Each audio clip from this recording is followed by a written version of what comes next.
안녕하세요. 인터넷 마케팅 시간입니다. 자, 이번 시간에는 인터넷 마케팅 과정을 요약하는 그런 시간으로 한번 가져보도록 하겠습니다. 제가 기술적인 한계가 좀 있다 보니까 얼굴도 나오고 화면도 나오고 이러면 좋겠지만 이번 시간에는 화면 위주로 설명을 좀 하도록 할게요. 자, 잘 보겠습니다. 자, 마케팅 전략 수립 다이어그램이에요. 키워드는 스와트 분석, STP 전략 수립, 포피 전략, 그리고 실행. 자, 이렇게 됩니다. 자, 쭉 설명을 할 테니까 들어봐 주세요. 자, 단계는 세 단계입니다. 첫 번째는 환경을 분석하고요. 두 번째는 전략을 수립하고, 세 번째는 실행 방안을 냅니다. 자, 잘 볼게요. 스와트 분석. 스와트 분석을 하는 것은 결국은 내부와 외부를 분석하는 겁니다. 자, 스와트, strength, weakness, opportunity, threat. S는 강점, W는 약점, O는 기회, T는 위협이에요. 자, 그러니까 S와 W는 나에 관한 얘기, 내부 분석입니다. 내부. 나 또는 우리 기업이 어떤 강점을 가지고 있느냐, 그리고 어떤 약점을 가지고 있느냐. 자, 그리고 O와 T는 외부입니다. 외부. 자, O는 어떤 시장의 기회가 있느냐, T는 시장 상황에서 어떤 위협, 뭐에 대한 위협이죠? 우리 기업에 대한 위협이 어떤 것이 있느냐. 자, 경쟁이 많다든지 아니면 어떤 제도가 바뀌었다든지 금융시장이 변했다든지 하는 것들을 얘기하는 것입니다. 자, 그러면은 이 옆에 있는 말들을 볼까요? 거시환경 분석, 산업환경 분석, 경쟁환경 분석, 소비자 분석. 이거는 어떤 것이죠? 외부에 관한 얘기입니다. 자, 거시. 큰 시점에서 거시의 반대는 미시예요. 거시 환경 분석을 했을 때, 자, 과연 우리나라 경제가 상승하는 추세이냐, 세계 경제는 올라가고 있느냐, 또는 거시 환경이 오른쪽으로 가느냐, 왼쪽으로 가느냐. 무슨 말입니까? 자, 인터넷을 발달시키는 쪽으로 가느냐, 또는 기존 산업을 발달시키는 쪽으로 가느냐. 예를 들면 이런 것도 있을 수 있습니다. AI의 확산이 커지느냐, 줄어드느냐. 전통적 운송수단이 발달하느냐, 비대면, 언택트 시장이 발달하느냐, 이런 것들이 바로 거시환경 분석이라고 볼 수 있고요. 산업환경 분석은 어떤 것입니까? 산업환경은 우리가 처해 있는 산업, 우리 산업이 의류산업이다. 그러면 의류산업이 점점 해외로 외주 구매화가 되고 있다. 또는 예를 들어서 형지 패션 같은 데를 생각을 해본다면 우리는 브랜드를 이런 브랜드를 자체 브랜드를 만들고 저런 브랜드는 해외에서 수입해서 독점적인 판매 권한을 가지고 이런 브랜드는 해외에다가 우리가 판권을 다시 주자. 이런 식의 산업 환경 분석. 그럴 때 중국은 규제가 심해지고 있다. 그 다음에 베트남에 공장이 늘어나고 있다. 그리고 요즘에는 베트남이 아니라 라오스나 캄보디아 쪽으로 시장이 확대되고 있다. 우리나라에서는 규제가 심해지고 있다. 중국도 예전에는 그렇지 않았는데 규제가 심해지고 있다. 미국은 관세가 높아지고 있다. 일본 시장에 대해서는 일종의 화이트리스트가 더 강화되고 있다. 즉, 전 세계적으로 보호무역 장벽이 높아지고 있다. 이것이 우리가 처한 산업 환경이다. 이런 것이고요. 자, 경쟁 환경 분석은 어떻습니까? 경쟁 환경 분석은, 자, 아까 형지라는 브랜드를 얘기했지만, 형지라는 브랜드가 있는가 하면 또 뭐가 있을까요? 또 다른 제일모직 브랜드도 있을 수 있고, 그 다음에 또 인디안 이런 브랜드 있을 수 있고요. 이런 브랜드들이 과연 점유하고 있는 시장의 포지셔닝은 어떠한가? 봤더니 무신사라는 브랜드도 등장하더니 이것이 제조사인지 유통사인지 헷갈리다가 점점 브랜드 강자로 자리매김하고 있다. 이런 것들이 바로 경쟁 환경 분석이죠.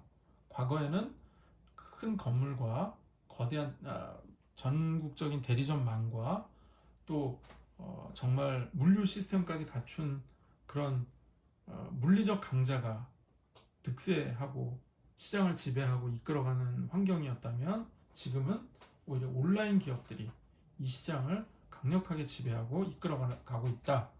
이런 것들이 경쟁 환경 분석이 되겠고요. 자, 소비자 분석은 또 어떻습니까? 소비자 분석은 소비자들이 예전에는 백화점에 오더라, 또는 할인점으로 갔다, 또는 동네에서 또는 길거리에서 걸어다니다가 방문해서 물건을 직접 만져보고 입어보고 여러 가지 옆에 있는 것들하고 눈으로 직접 보고 또 체험을 하면서 구매하는 게 일상화됐다면 이제는 그야말로 모바일을 통해서 쉽게 비교하고 빨리 결정하고 또는 더 나아가서 반품률도 너무 높고 이것에 대한 대응도 신속하게 해주지 않으면 소비자들이 금방 실증 내고 구매 이탈이 되더라. 그러면 공급자, 생산자 입장에서는 판매자 입장에서는 고려해야 될 것이 반품률이 어느 정도 있기 때문에 이걸 가지고 우리는 가격에 반영해서 우리가 팔았는데 판 게 아니라 재고 관리를 위한 또는 배송 관리, 배송에 들어가는 물류 비용 관리를 위해서 우리가 신경을 써야 되겠다라는 것들 소비자 분석이 되겠습니다. 자, 이거는 이제 외부 분석이 되겠고요. 이쪽 한번 볼까요? 가치 사슬 분석, 제품 서비스, 재무 인적 기술, 생산 개발 등. 자, 이 다이어그램은 제가 직접 만든 것은 아니고요. 제가 출처가 있는 곳에서 가져온 것이긴 합니다만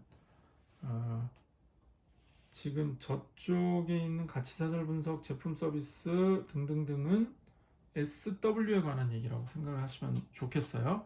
특히 제품과 서비스가 우리가 강점이 있느냐, 또는 이거 가지고는 우리가 지금 당장 어떤 강점을 가지기는 좀 어렵다. 특별히 예를 들면 의류인데 방수에 있어서는 좀 취약하다. 또는 우리는 컬러나 디자인은 좀 떨어진다. 왜냐하면 기능을 위주로 했기 때문이다. 또 반대로 우리는 어떤 외부 충격에는 좀 약한 면이 있다. 왜냐하면 우리는 방수라든지 이런 기능을 더 신경을 썼기 때문이다. 이런 강점과 약점이 있을 수가 있습니다. 생산 개발도 마찬가지죠. 우리가 개발하는 시점이 우리는 적어도 반년 이상은 걸려야 하나의 신제품이 나올 수 있다. 또는 생산하는 게 우리는 하루에 처리할 수 있는 게 1000장의 생산량밖에 감당할 수가 없다. 그래서 저쪽 경쟁사가 하루에 10,000장을 생산한다면 우리는 생산량에 있어서는 현저히 밀릴 수밖에 없다. 뭐 이런 기업 내부의 OT 분석이 있을 수가 OT가 아니죠. SW 분석이 있을 수가 있습니다. 자, 비전, 미션, 경영 전략, 비즈니스 모델. 이거는 설명하자면 좀 긴데요. 우리는 어떤 비전과 미션을 가지고 회사를 설립할 것인가, 우리 회사는 어떤 방향으로 나갈 것인가에서 그래서 우리는 어떤 경영 전략을 구사할 것인가, 그러면 비즈니스 모델은 어떻게 해야 될 것인가. 아까도 얘기했습니다. 의류라고 한다면 의류에 대해서 우리는 어떤 비즈니스 모델, 인터넷 판매만을 위한 비즈니스 모델을 갈 것이냐, 그리고 생산이나 공급에 있어서도 해외 생산을 가지고 우리나라에선 사실상 유통만 담당하는 방식으로 갈 것이냐, 실제로는 우리나라에서 직접 완제품을 생산할 것이냐, 또는 해외에서 반제품을 들여와서 우리나라에서 조립 완제품을 함으로써 메이드 인 코리아를 가지고 국내 시장 그리고 역으로 해외 시장으로 다시 수출할 것이냐, 이런 거에 대한 비즈니스 모델을 선정할 수가 있습니다. 자, 그리고 나면 STP. 자, 이게 중요하다고 했습니다. Segmentation, Targeting, Positioning. 세분화, 시장 세분화, 타겟팅, 표적 시장 선정, 표적, 포지셔닝. 포지셔닝은 그냥 포지셔닝이라고 한다고 했습니다. 자, STP 전략을 수립합니다. 이게 뭐죠? 우리가 어떤 내외부 환경과 우리의 상품이 정해졌다면 그걸 가지고 세그멘테이션. 시장은 모든 시장을 다 우리가 감당할 수는 없기 때문에 시장을 크게 3개, 4개, 5개 또는 그 안에서도 또 다른 세분화를 들어가서 세그멘테이션, 시장을 세분, 작게 나눈 다음에 타겟팅, 표적 시장을 선정합니다. 우리는 이쪽 시장이 맞는 것 같다. 여름 여성복 의류 시장으로 가자. 겨울 남성복 의류 시장으로 가자. 신사복 시장으로 가자. 신사복 중에서도 고급 신사복으로 가자. 보급형 젊은 청년들 계층이 주로 입는 멋쟁이 스타일로 가자. 또는 기능복으로 가자. 이런 것들 세그멘테이션을 하고 타겟팅을 합니다. 그 다음에는요, 포지셔닝. 포지셔닝이 무슨 말입니까? 자, 우리는 고가 제품으로 포지셔닝을 하겠다. 우리는 박리담회형으로 포지셔닝 하겠다. 제가 수업 시간에 간단히 설명드렸던 게 우리나라 커피 시장의 포지셔닝을 설명드렸었죠. 스타벅스가 있고 이쪽에는 이디야가 있고, 그랬을 때 어떤 게 더 좋은 것이고 어떤 게 더 우월하냐, 이게 아니라 우리는 어떤 시장을 잡기로 했으며 거기에 자리매김이 제대로 된 것이냐, 이것을 보는 관점이 포지셔닝이 되겠습니다. 자, 그 다음에 4P, 4P, Product, Price, Place, Promotion. 다시요. 상품, 가격, 유통, 촉진. 이게 4P가 되겠습니다. 4P 전략. 자, 프로덕트, 상품, 시장, 품질. 이걸 디자인이나 브랜드는 어떻게 할 것이냐. 프라이스, 가격은 어떻게 할까. 플레이스, 어디에 배치할까. 즉, 유통은 어떻게 할까. 그러면 유통 채널을 어떻게 사용할 것인가. 온라인으로만 할 것인가. 오프라인까지 갈 것인가. 물류는 3자 배송을 할 것인가. 직접 배송을 할 것인가. 또는 그러지 말고 우리는 대리점을 사용할 것인가 등등의 플레이스, 프로모션, 이걸 위해서 우리는 어떤 식으로 촉진, 광고를 하고 PR을 할 것인가. 그래서 상품 전략이 있고 커뮤니케이션 전략이 있고 브랜드 개발이 있고, 브랜드에서는 우리가 간단하게 배웠습니다만 사실 브랜드도 굉장히 중요한 독립적인 영역 중에 하나가 되겠습니다. 자, 실행 방안은 이러한 것을 어떻게 실행을 했으면 좋겠다. 실행한 다음에 평가를 하고 이걸 보완하는 지속적 사후관리. 이 경영적인 용어로 표현하자면 플랜, do, see 이렇게 표현합니다. 플랜, do, see. 그 다음에 어떻게 되죠? 다시 돌아옵니다. 다시 플랜으로. 계획하고 do, 실행하고 see, 살펴본다. 살펴보는 게 평가 같은 것입니다. 어떻게 됐는지 보자 이거죠. 그래서 다시 플랜으로 갑니다. 그럼 플랜 버전 2 revised 돼서 버전 2 다시 do, see 돌아갑니다. 이걸 반복적으로 계속 해주는 거예요. 그게 실행 방안의 아주 기본적인 접근이 되겠습니다. 자, 이것으로 우리 마케팅 전략 다이어그램을 살펴보면서 인터넷 마케팅 시간, 그 중에서도 마케팅의 기본 원리, 기본 골격, 기본 뼈대에 대해서 우리가 다시 한번 리뷰해보는 시간을 가졌습니다. 자, 앞으로 우리 마케팅, 인터넷 마케팅 특별히 을 통해서 여러분들의